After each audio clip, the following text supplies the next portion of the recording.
What should I take? What should I do? Tell me about your sleep. I sleep terrible. Good sleep is a cornerstone, a foundation to a healthy brain. A good diet is foundational to a healthy brain. There's all these supplements. Is this real? Are there real benefits to all these fungi? It's definitely real. Yeah, I was using lion's mane for a while. We use it with some of our clients. We don't use it with everyone, right? You don't need to spend $1 bazillion on supplements, and don't buy the cheapest thing for $2 off of whatever. Is there anything that somebody that's having focus problems or that has been diagnosed with ADD, ADHD that they can do naturally? Yeah, so we haven't really landed on this area about nutrition and that part and lifestyle, but let's just kind of like put a little kind of covering onto that because I think it fits here. Okay. So natural remedies. I like to ask people, so I'm in this 33 years. I always love the shiny new thing. What's the new supplement? What's the new technology? I love this kind of stuff. So my wife holds me back the reins. She holds back the reins. You have enough technology, honey. Okay, so with that background, just an homage to my wonderful wife, and I'm thankful for that. I go back to the basics. What should I take? What should I do? Tell me about your sleep. I sleep terrible. Okay, so I need to work on sleep. Good sleep is a cornerstone, a foundation to a healthy brain. Good. Tell me what your diet's like. It's terrible. Okay, a good diet is foundational to a healthy brain. Tell me about your family life, stress level, things like that. I'm super stressed out with my work. So there's 3 things there that don't cost them anything, that if we could start putting together lifestyle things with that, it would make a big change in their brain. And they may be related to changing the nutritional approach. I'm not saying it's going to be easy, right? I mean, there's things, like if you put a bag of chips, a bowl of chips here, I can't stop myself. I mean, I'm into the chips the whole time. So we all have our thing. So I'm not saying it's easy, but we know, listen, I got a problem and I'm going to have to nail this thing down if I want a better outcome. Because everyone says, I'm willing to do anything until you touch the thing they don't want to do. And then like, oh, that's what I got to do. But that's the important things many times. So we got to get their diet. If that's a big problem, we got to get that more balanced out. And it may be steps. Short, small steps, incremental steps. Maybe need to remove some things, may need to add some things, just to have a proper balanced nutritional intake. That's very important. Okay. So are you saying just a well-balanced diet overall? Well, or is there anything specific? And so I'll let you answer that, then I got another question. Well, I think that's even become difficult to answer because now people have, it's like everybody got to their sides, right? It's like you got the plant-based over here, you got the meat-eating, the carnivores over there. The beauty is that our body can adapt to so many things. And so we have to determine where are you and what do we need to alter that's going to help you. So I'm just going to use you and I.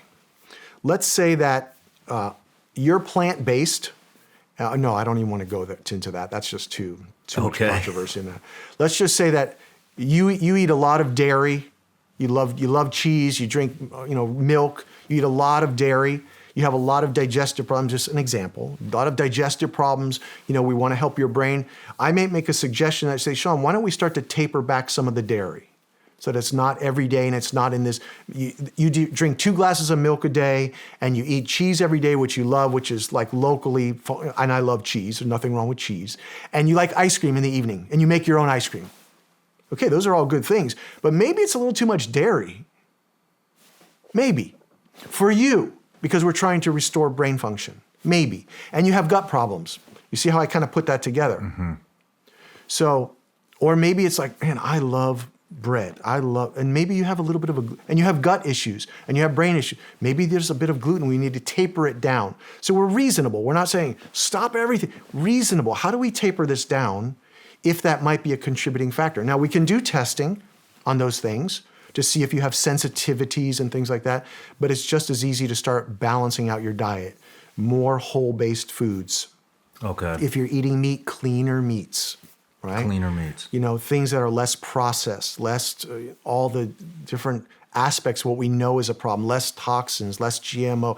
We want to reduce many of those things. If a person they're trying to clean up their diet because it may be affecting their brain. Sure, that makes sense. It's reasonable. Put better gas in your car. Change the oil more frequently. That makes sense. That's so simple. So we want to clean up, but not everyone understands what cleaning up the diet means.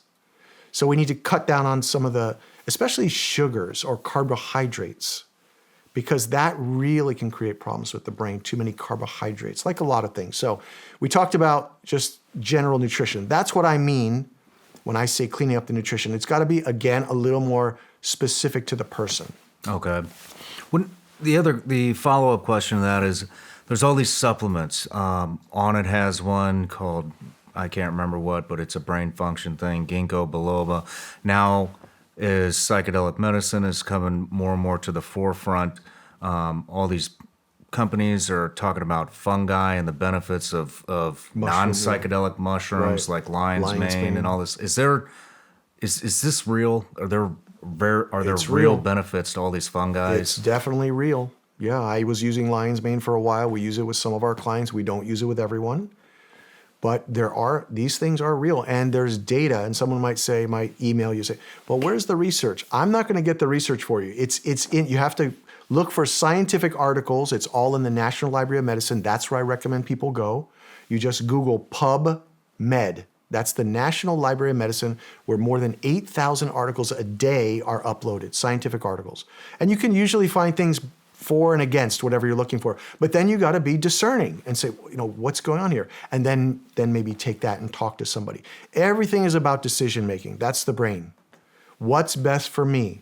But as an idea, yes, there's benefits to things like ginkgo and lion's mane and fish oils, omegas, and you just go down the list. Vitamin D. That's not really for the brain. Yes, it is. It does affect the brain if you have low vitamin D levels.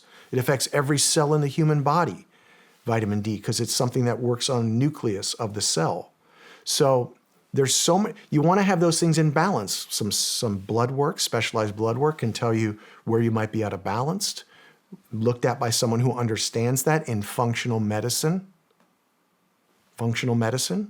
And then and that's where that language is being used in a lot of domains. Functional trainers, functional medicine, functional neurology, because we're looking at how the operation is rather than, and trying to redefine that, right? Trying to redefine that for people. It's not just, or how many times do you know people, yeah, they looked at my blood work, said everything's fine. Is it? Because we use different standards. Functional medicine, the international organization, uses standards that are a little bit more narrow. So we can see if your body is starting to trend high or low before it gets to a problem, and fix that through supplementation, adding or removing something, or changing, altering. So diet is really crucial to a healthy brain. There's different approaches to that. It should be specialized to the person based on what they're doing at that point and what they need to alter. And my wife and I work with people on that very much because it's integral. It's what you're doing every day. It's how you're restoring or not restoring. Interesting.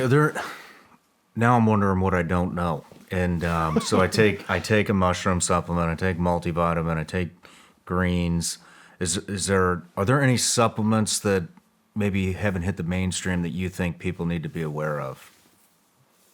Good question. Yes, but I hesitate on saying that to people because, I think they're too specialized. I don't think everyone needs them.